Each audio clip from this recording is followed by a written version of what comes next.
తాకట్లో ఉన్న మీ బంగారాన్ని విడిపించి ఆ రోజు ఆన్లైన్ రేటుకి కొంటాం. Sharma gold company. AP CM Chandrababu నాయుడుది గోల్డెన్ లెగ్ అంటున్నారు ఢిల్లీలోని ఎన్డీఏ కూటమి నేతలు. అలా ఎందుకంటున్నారంటే ఢిల్లీలో అసెంబ్లీ ఎన్నికల్లో చంద్రబాబు ప్రచారం నిర్వహించిన ప్రాంతాల్లో అన్ని ప్రాంతాల్లో బీజేపీ హవా కొనసాగింది. ఢిల్లీలోని షాదార్, విశ్వాస్ నగర్, సంగం విహార్, సహద్రా వంటి ప్రాంతాల్లో బీజేపీకి మద్దతుగా చంద్రబాబు నాయుడు ప్రచారం చేశారు.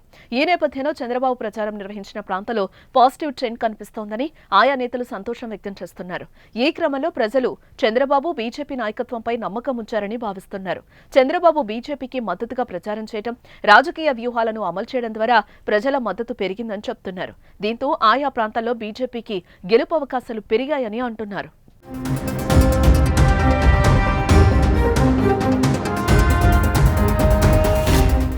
ఇక ఇటీవల ఏపీ సీఎం నారా చంద్రబాబు నాయుడు ఢిల్లీలో బీజేపీ అభ్యర్థుల ప్రచారంలో పాల్గొన్నారు.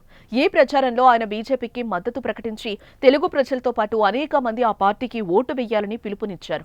ప్రచారంలో చంద్రబాబు నాయుడు ఢిల్లీ అభివృద్ధి కోసం బీజేపీ అవసరమని, కేజ్రీవాల్ ప్రభుత్వం 10 ఏళ్ల పాలనలో ఢిల్లీని తగిన విధంగా అభివృద్ధి చేయలేదని ఆరోపించారు. తాగునీరు, వాతావరణ కాలుష్యం వంటి సమస్యలను పరిష్కరించడానికి బీజేపీ నాయకత్వం అవసరమని పిలుపునిచ్చారు. ఈ ప్రచారం ద్వారా ఆయన ప్రజల్లో బీజేపీకి మద్దతు పెంచేందుకు కృషి చేశారు.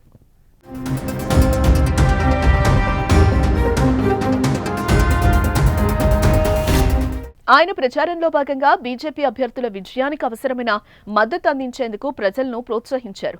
బీజేపీ ప్రభుత్వం తీసుకొచ్చిన అభివృద్ధి కార్యక్రమాలను చంద్రబాబు ప్రజలకు వివరించారు. ఢిల్లీలో జరుగుతున్న అసెంబ్లీ ఎన్నికలు రాష్ట్రానికి కీలకమైనవని, ప్రజలు తమ ఓటు ద్వారా మంచి పాలనను ఎంపిక చేసుకోవాలని కోరారు.